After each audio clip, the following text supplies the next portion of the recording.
Greetings, dear ones. This is Saturday, the 17th of April, and normally I do the Ancient Future Wisdom episodes on Friday, but yesterday I was unable to for a couple different reasons. One of which was just processing a lot of grief, a grief of the earth. Um, Grief that many are experiencing at this point in time, and really working with that throughout the day on and off. It's very interesting that, of course, today the funeral of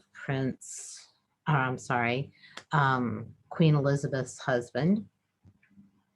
And it's interesting that there is a nation and probably other parts of that nation extended through their colonies, etc., or former colonies, that are also watching and experiencing the passing of a public figure that has been present and by the side of the Queen for 70 years, I believe it is, or more. And a man who lived 99 very full, very present years, present in the public, present to his family, present as a representation. And at the same time, that's juxtaposed with, two of the 8 people that died in the shooting at FedEx late Thursday night were only 19, barely at the beginning of their lives. And, with this past shooting, we have had 6 weeks of constant mass shootings. Mass shootings are defined as more than, I believe, 4 or more people being killed at the same time. One of those shootings included a child and a pregnant woman. Others targeted a particular race. It is becoming so common to us that it's difficult to feel the breadth and extent of the pain. And again, right at this point in time, the world is passing a very unfortunate milestone of 3 million people dead from coronavirus. And, some of the things that were showing up were very strong ancestral energies, very ancient ancestral energies, such as those from, before even civilization began. And one would think that at that point in time, it was a great accomplishment for one to refrain from killing the neighbor or your fellow caveman simply because he angered you or took something of yours.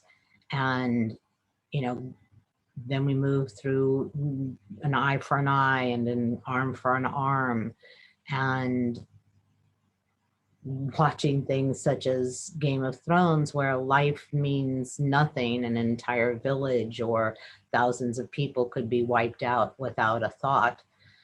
We have experienced that in our history, and are we still?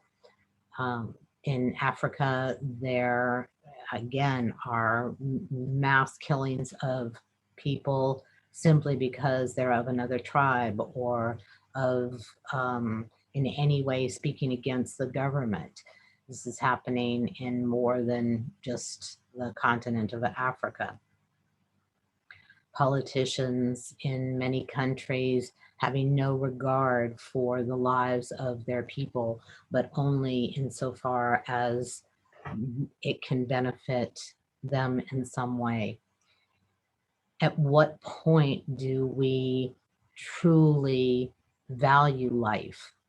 Is it only human life that we should value or do value?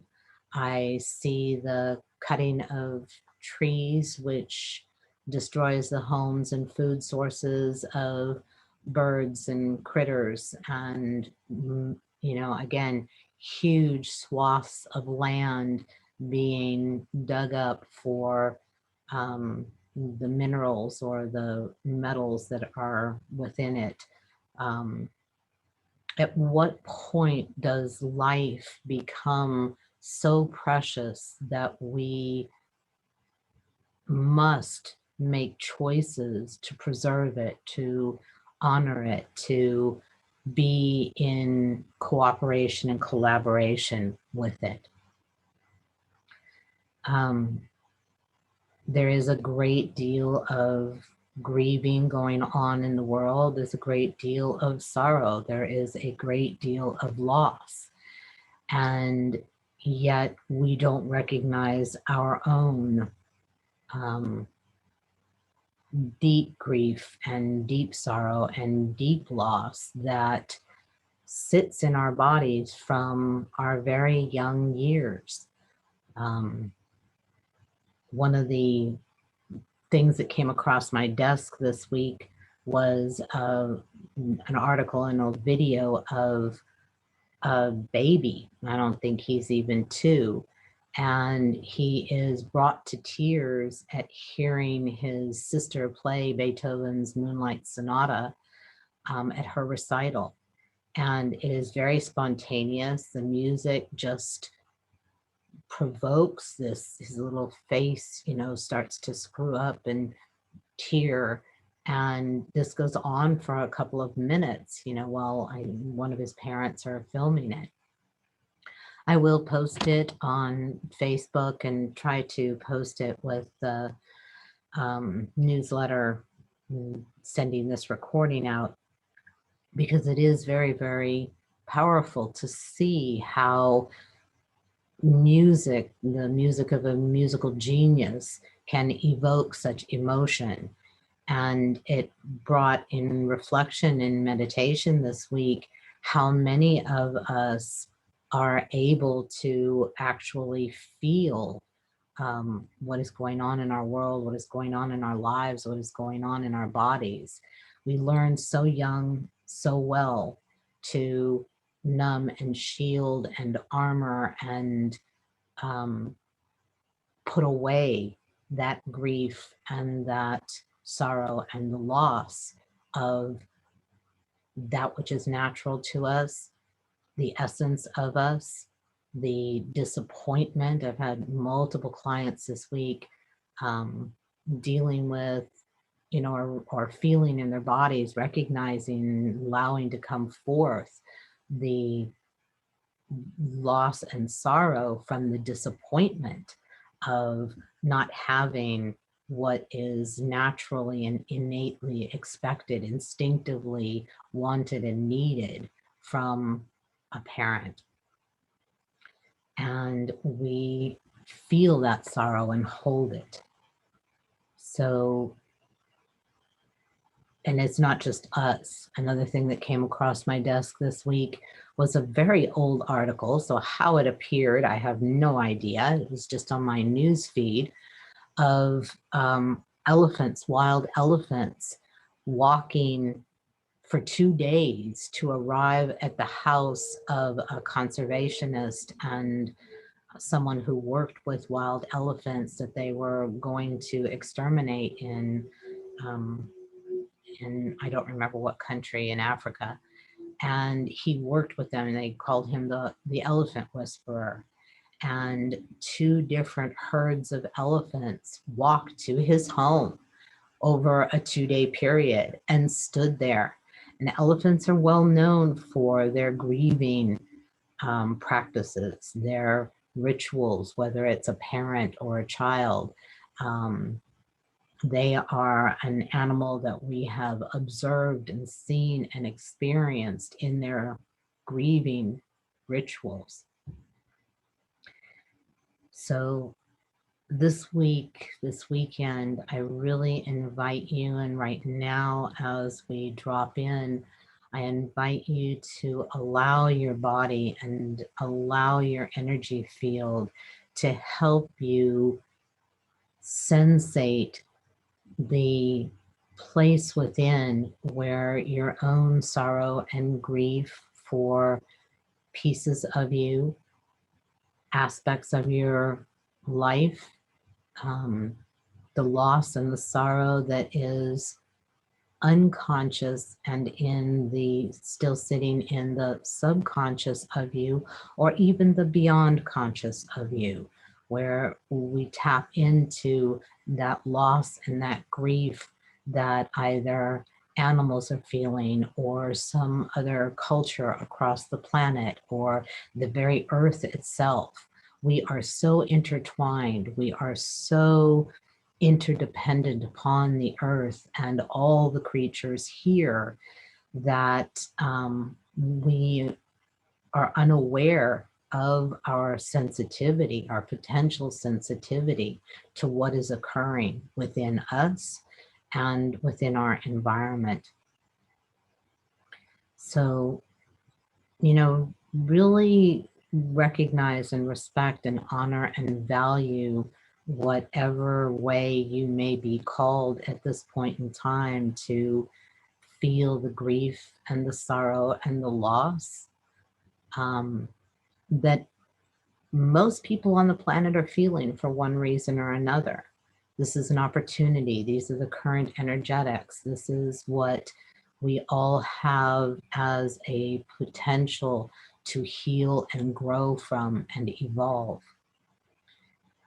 So at this point in time, I invite you to just close your eyes, and instead of perhaps going up and out as you may be used to in a meditation practice, I invite you to tune in and allow yourself to drop down and within you, for it all lies there. All the answers, all the experiences, all that lies in your subconscious, unconscious, beyond conscious.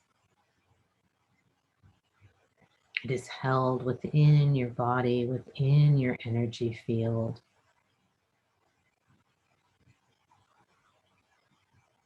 And the very grids of the earth hold the millennia of human experience.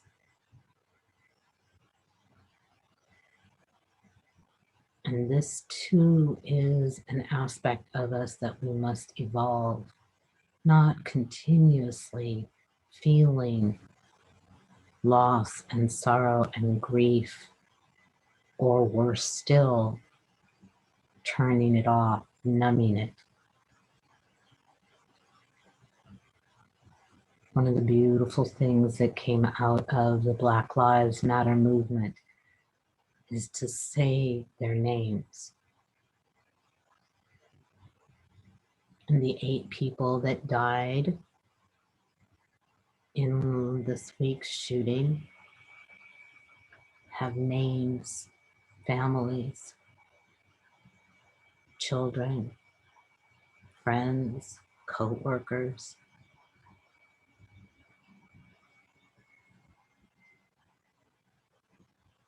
It is important to see and read their names.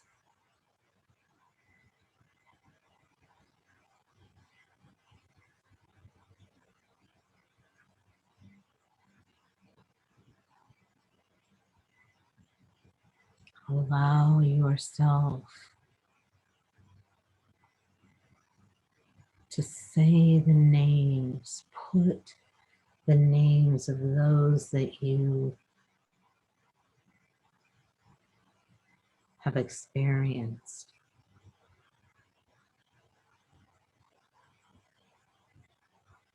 as loss.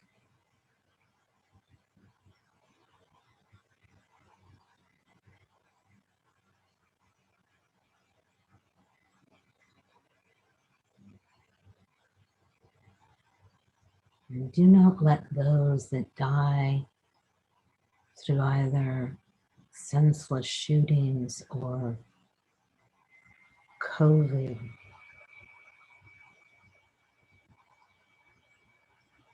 that they not be nameless and faceless.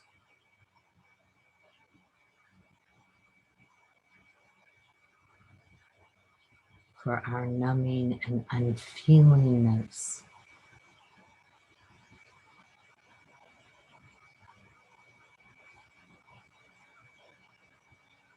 inhibits the growth, the evolution,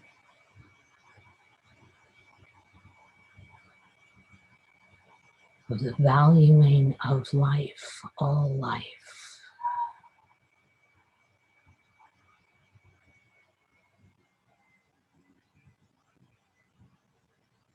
Allow yourself to drop deeply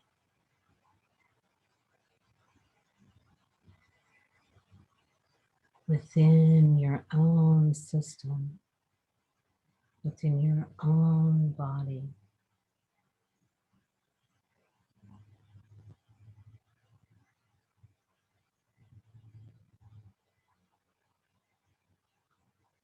As life itself is being transmitted and amplified within you.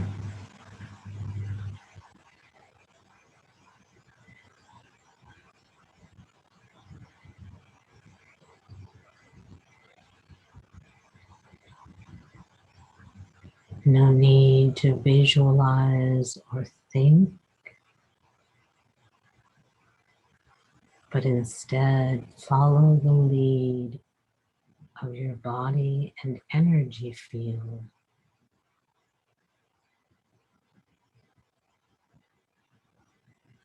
For theirs is a wisdom far beyond that of the mind.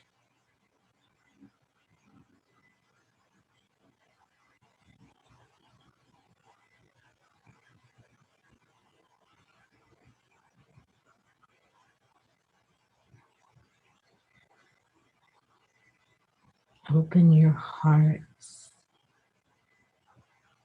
each one,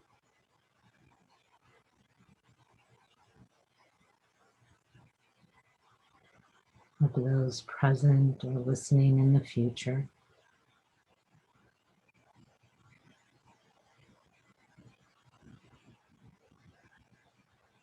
I invite you to share your heartfeltness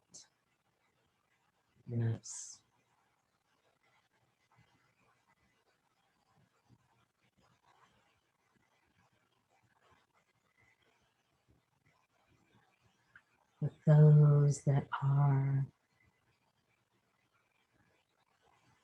devastated by the loss of a loved one,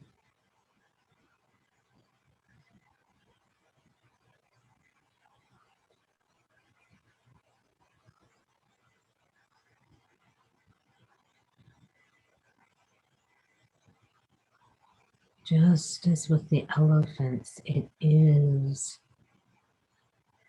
a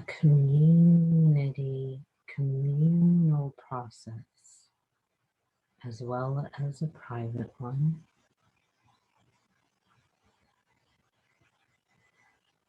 To grieve and mourn,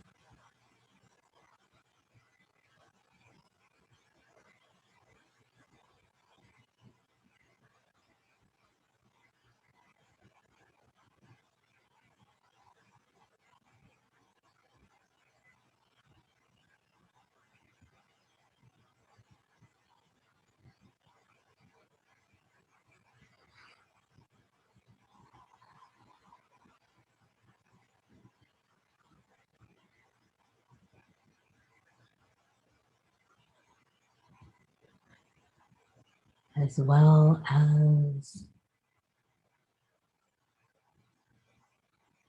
breathtaking beauty of life itself continuing.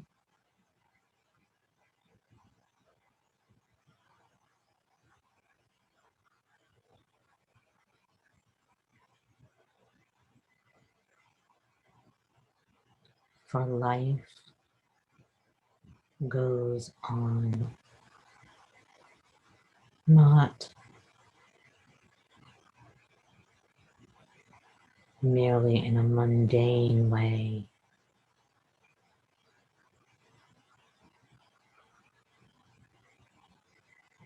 but even as the physical falls away,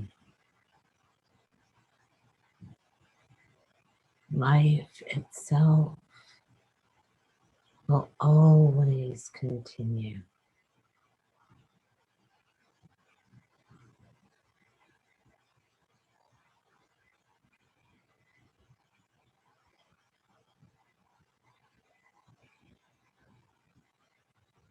For life is behind and under and within every aspect of existence, throughout the universe and beyond.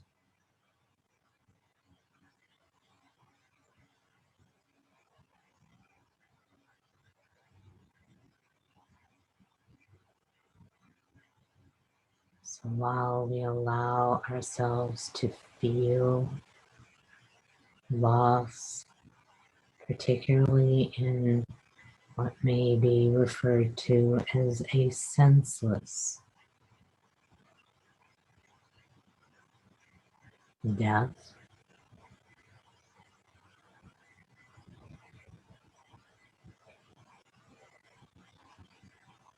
yet there is great purpose within each and every tiny experience and aspect.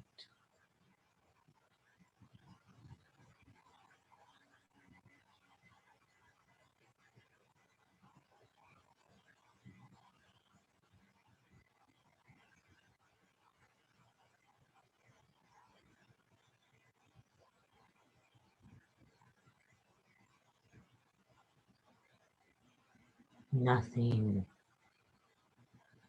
in vain. For every flower, every caterpillar, every life, human or other, is purposeful, significant,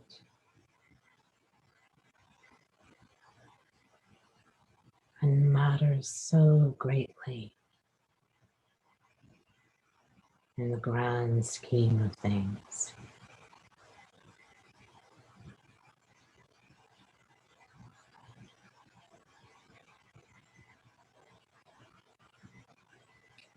Allow yourself to feel how much you matter.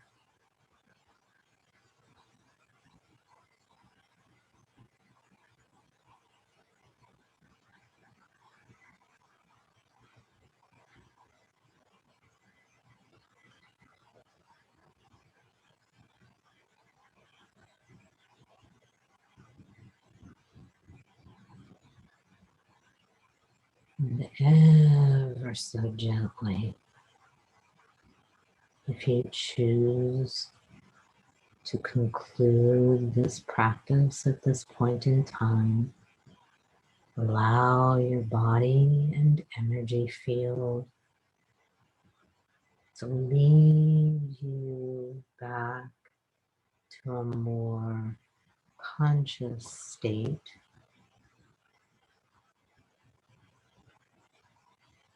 And if you choose to stay in this energetic practice,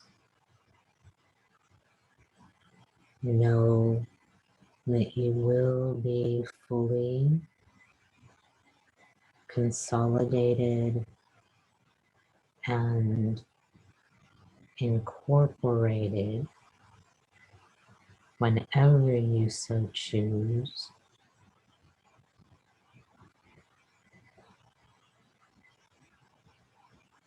to come back to a more physical experience.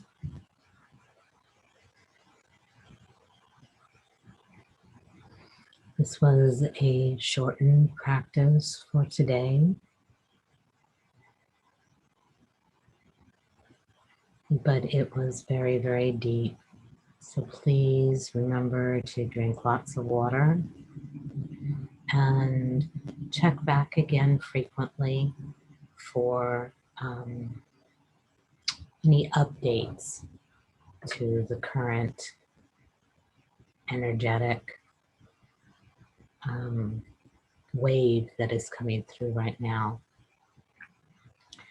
And as always, it is with deep honor, deep gratitude, and deep love for your presence on this planet.